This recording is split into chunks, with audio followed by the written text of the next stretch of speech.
The shop is clean. I cleaned it before the presentation in here yesterday, and man, it hasn't been this clean in a long time. I think I took I don't know, 3 or 4 loads of sawdust and wood scrap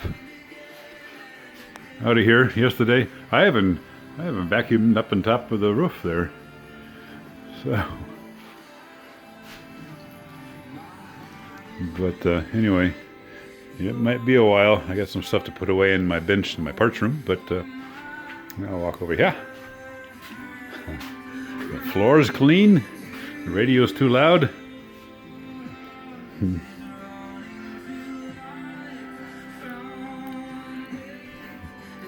You can see the semi-trailer floors. These are the original floors, and there's the seam between the 2 semi-trailers.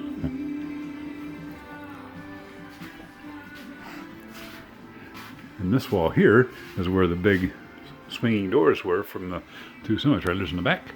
So my light fixtures.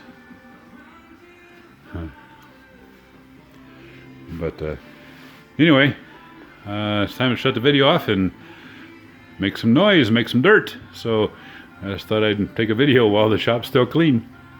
It's going to be a while before I see it this way again. Bye.